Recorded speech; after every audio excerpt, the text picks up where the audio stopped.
If you could make a difference in someone's life by giving something up for 1 week, what would you give up? Some 100 years ago, in 1922, Seventh-day Adventists did exactly that. The money used to support missionaries was running out. When the church was nearly forced to call its missionaries home, Adventists stepped up. They accepted the challenge of the mission offering. They gave up something for mission. Children gave their piggy bank savings. Adults gave a week's wages. By giving something up, they kept the missionaries in the field.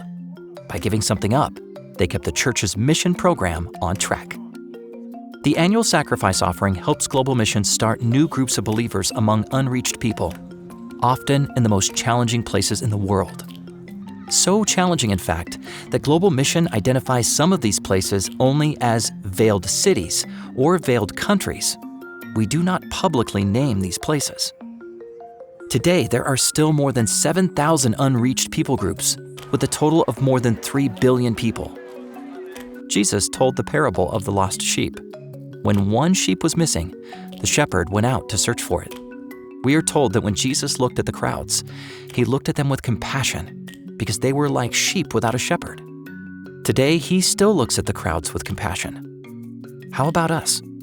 Can we look out with the same compassion? So what would you give up? That snack from the vending machine, that drink you love, a pizza, those new shoes, that new game, your favorite candy bar, that new toy, that slice of cake, hot chocolate or cold chocolate, those in-app purchases, that nearly irresistible deal of the day. Now, here's the challenge. Let's actually do it. Give up one thing for 1 week. Challenge your friends and family, and give the money to the annual sacrifice offering. You can give online or in church. Simply mark your tithe envelope, Annual Sacrifice Offering.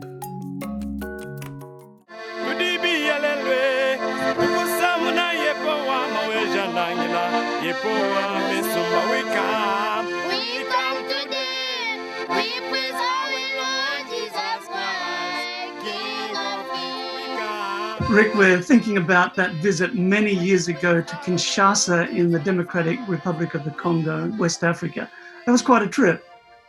It was my first time to visit that country, and so it was eye-opening.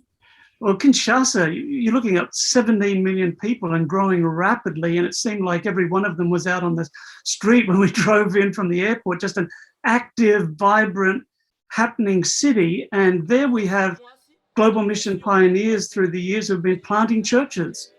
Yes, I remember going into the city and seeing lorries or trucks filled with people in the back. That was the transportation into the city.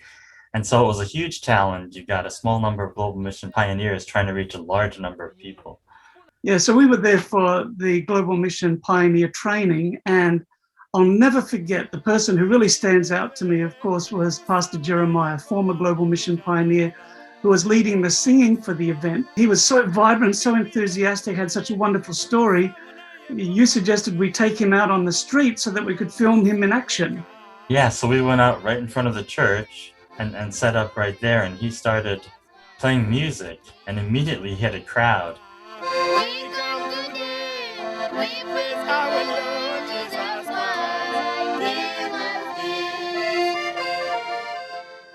And of course, his personality is so infectious. He's just so vibrant and just has this life about him that people are just drawn to it, I think, even without the music. And he had his 2 little kids with him, Benji and Josie. And Josie had been really sick. She'd had malaria. She also had ulcers up on her leg. And so she doesn't look overly happy in the video, but she sang.